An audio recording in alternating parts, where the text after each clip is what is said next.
Okay, so we've got the rig working, and we Control Tab, and we can see that it's deforming the character. And so what we're going to do now is we're going to add inverse kinematics constraints to the legs. And to give you an idea of, well, inverse kinematics, it's hard to describe when I don't have it in place, but the opposite to inverse kinematics is forward kinematics. And forward kinematics can be demonstrated on the arm, that as I rotate the bicep and then the arm and then the hand, I animate forward down through the bone chain. This is all well and good for the upper torso area. That's, in fact, it's ideal. But when we're animating the legs and we want to make a walk cycle, every time a character takes a step, the feet need to stay fixed to the ground. And one of the biggest errors, one of the biggest problems, mistakes that animators can make is creating what's called foot slide. And foot slide is when the feet seem to swim around and move around on the ground without staying fixed. And so inverse kinematics allows us to avoid that. And so what I'm going to have to do in order to achieve the inverse kinematics is add some bones to our existing armature and make some changes to the actual skeleton that'll allow us to do this. So the first thing I want to do is just turn off my mesh, tab into edit mode, okay, and I'm going to make some duplicate bones. And so the pelvis, if I go Shift D and move that up like that, rotate, maybe just scale it up a bit, and Shift D out to the back, rotate X, and scale that up a bit. Now, it looks quite peculiar putting bones in these locations, but the bones that I'm adding into the mesh at the moment are not bones that will affect how the actual mesh looks. These are bones that are going to define how we use the skeleton. So I guess, you know, with the previous bones actually deform the skeleton, these bones help us control, the previous bones deform the mesh and make the character look posable. These bones help us actually be able to do that much easier. Okay. Now, got to be careful here because in a previous one of these I accidentally duplicated too many bones. Okay, good. So we're going to call this bone the main mover. That bone will be used to move the entire rig.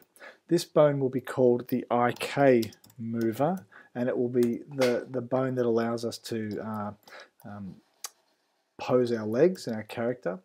And now we're going to add some weird bones. They'll look quite strange, some bones to the feet. And I've still got X-axis mirror turned on. So what I do to one foot will happen automatically on the other because our naming conventions are thorough.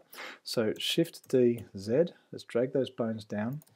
And as I do that, you'll see that there's a dotted line. And the dotted line is telling me that there's a parent-child relationship between this bone and another foot, and this bone and another bone, and that's not what I want to be the case. So by selecting that bone, Alt-P and clear parent, the dotted line is removed, and now I can establish these bones, and of course, so what I do to one side will happen on the other.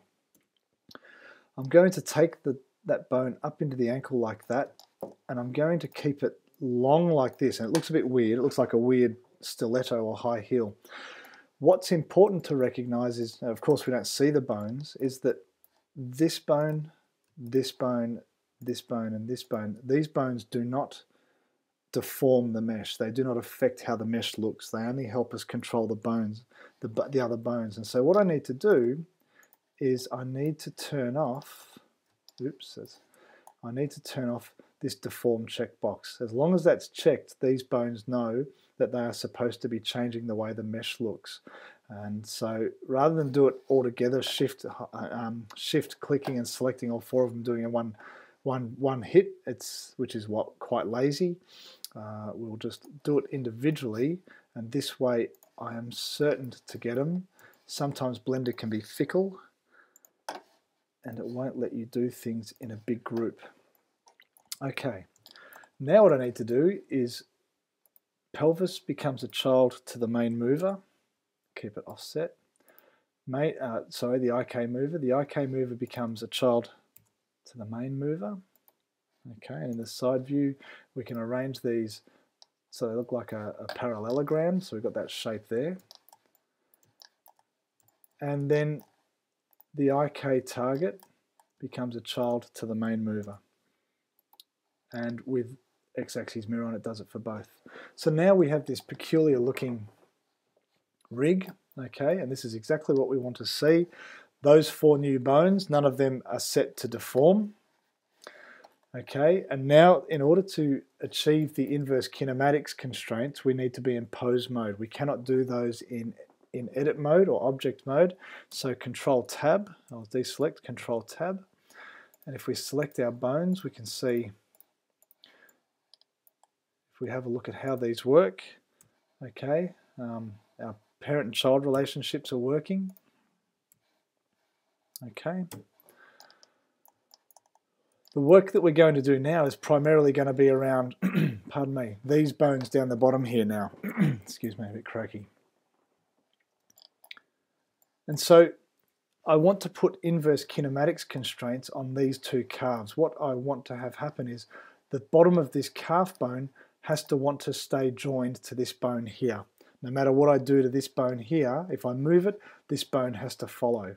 So I select the IK target, shift and right click and select the calf bone, and if I shift I and I get this dialog box comes up, add IK to active bone.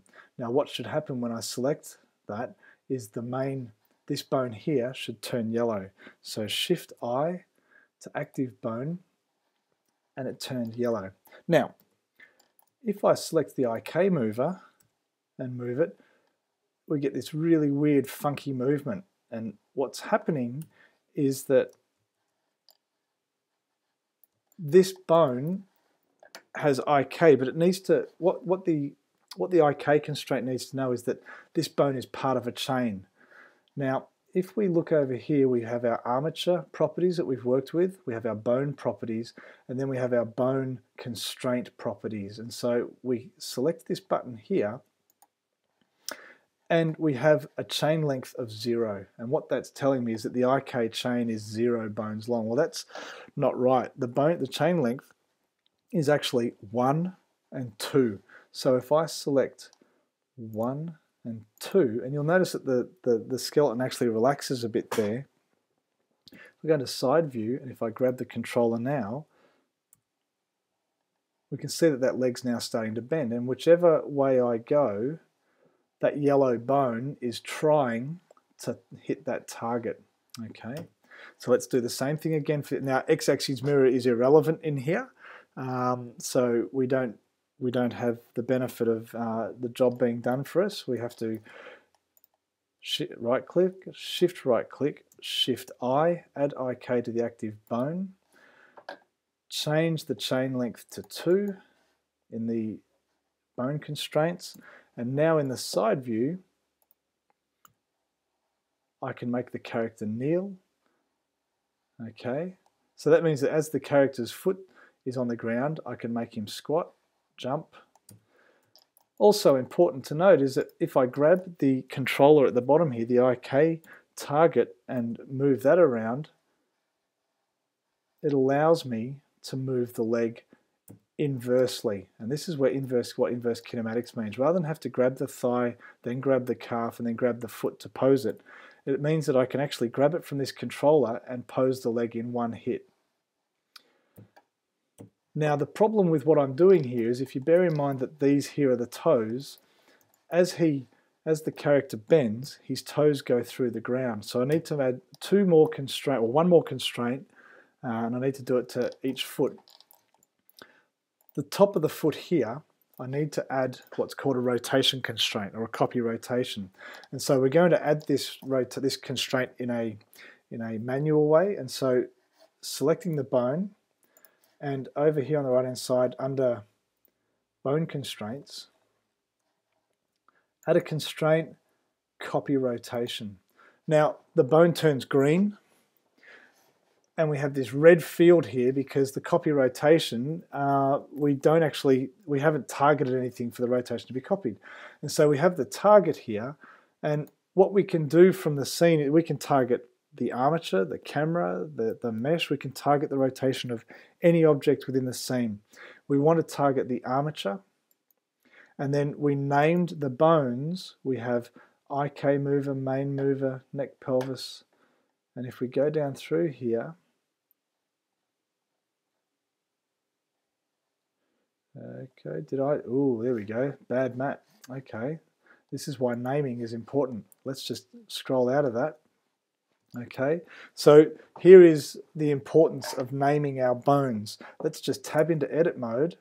This bone is called thigh.r.004. It should be called iktarget.r. And this bone should be called iktarget.l.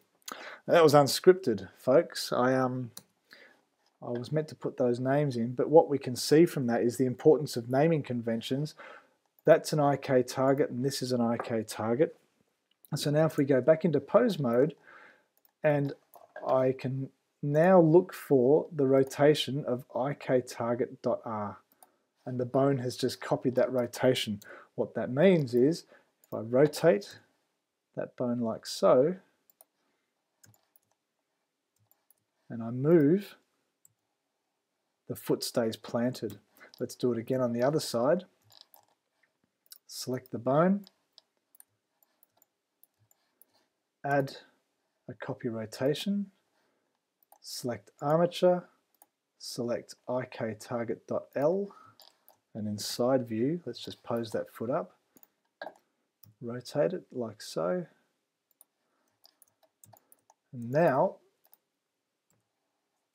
as the character kneels, his feet stay firmly planted on the ground. I can grab that controller, I can rotate the foot, but let's have a look at that with the mesh attached. So let's just Control Tab, turn our mesh back on, okay, and then Control Tab again, and in side view, all right, and now we can start to pose our character. Grab Y, let's rotate it a little bit,